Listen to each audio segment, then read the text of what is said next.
next speaker will be our co-host. We present spiritual education, the Catholic perspective.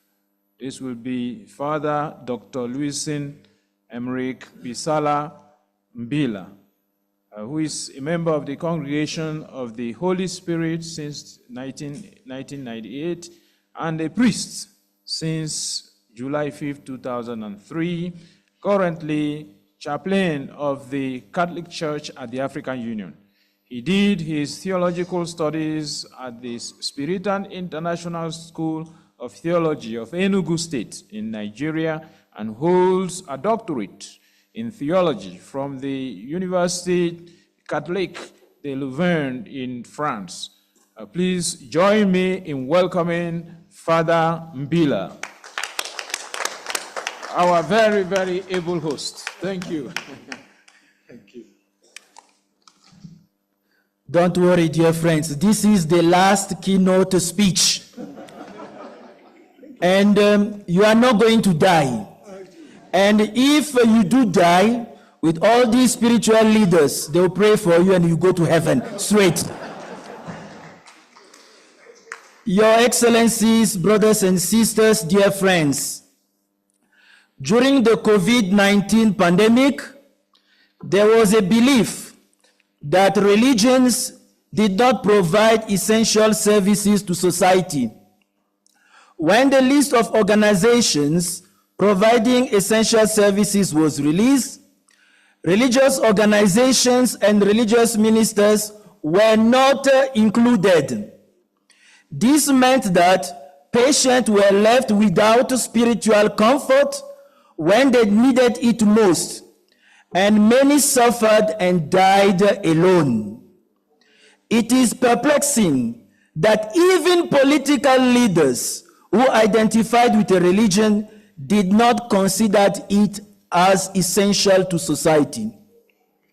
That is why Africa's Spiritual Day is such a welcome initiative. It serves as a reminder that the most valuable asset for an African person is their relationship with God, with the Creator. As Pope Benedict XVI once said, I quote, "Africa represents an immense spiritual longing for a humanity that seems to be in a crisis of faith and hope," end of quote. Doesn't the Bible teach us, man shall not live by bread alone, but by every word that proceeds from the mouth of God? Deuteronomy chapter 8, verse 3, and Matthew chapter 4, verse 4. While some of us may identify as born before computer, BBC, or born before internet, BBI, no one can claim to be born before religion, BBR. Essentially, humans are inherently religious beings. In Africa, we have a saying, it takes a village to educate or to raise a child. Before ideological colonization affected the African education system, it was common for any adult to correct a child, even if they were not part of the child's immediate family. Similarly, in order to adequately prepare the African person to face the challenges of the 21st century, the entire African village must be involved in its education. And to achieve this, I would like to propose 4 approaches. Firstly, we must promote religious freedom across the continent.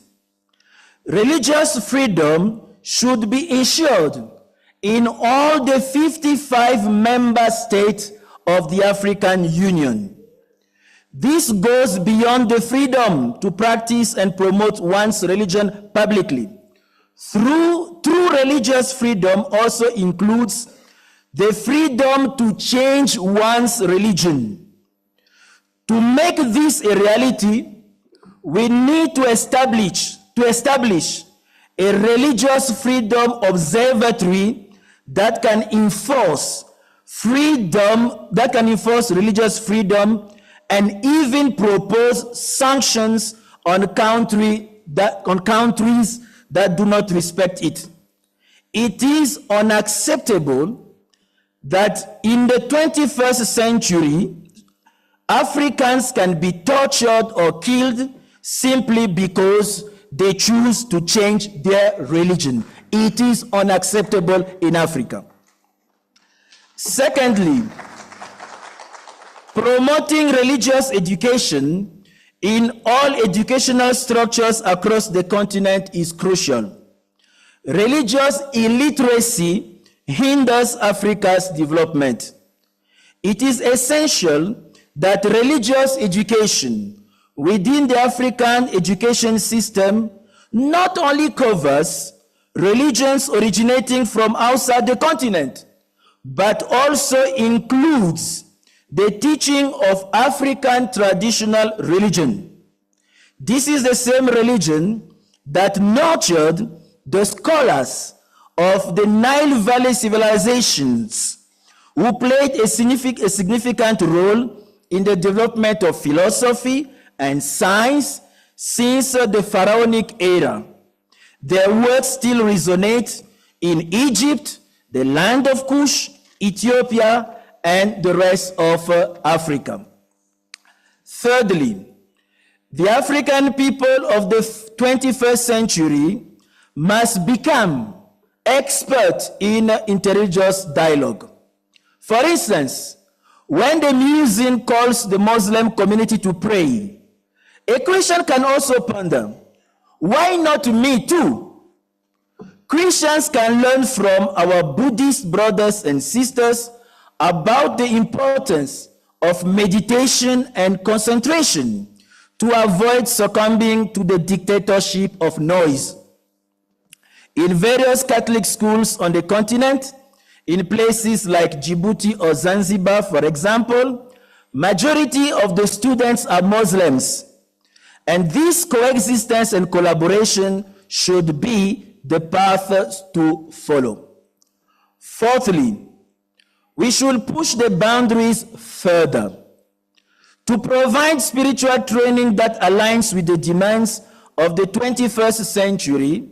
Why not consider establishing interreligious schools? These institutions could be built and managed by adherents from diverse religious and spiritual traditions. They would offer a comprehensive education that encompasses both intellectual and spiritual excellence. To conclude, I would like to quote the words of the Bible as they serve as a source of inspiration for our mission. Jesus Christ said, "Whoever is not against us is for us." Mark chapter 9, verse 40. In our efforts to advance education suitable for 21st century Africa, we should regard all individuals and organizations that are not against us as partners. Jesus himself taught us to appreciate the contributions of those who differ from us when he declared, "I tell you, not even in Israel have I found such a faith." Luke chapter 7, verse 9, while praising a Gentile centurion in Capernaum. Likewise, in Cornelius' house in Caesarea, St. Peter acknowledged, I quote, "The truth I have now come to realize is that God does not have favorites, but anybody of any nationality who fears God and does what is right is acceptable to him." Acts of the Apostles chapter 10, verses 34 to 35. May African Spiritual Day serve as a means to promote religious and spiritual education that equips Africans to navigate the challenges of the 21st century. Thank you for your kind attention. Toda raba, kola kavod. God bless you all, and I'm glad that none of you died.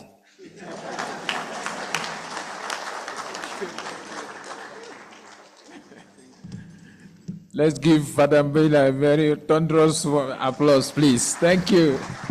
Thank you. He made it quite short, and he was within the time frame given. Thank you very much, Father Mbila. And because of that, none of us died.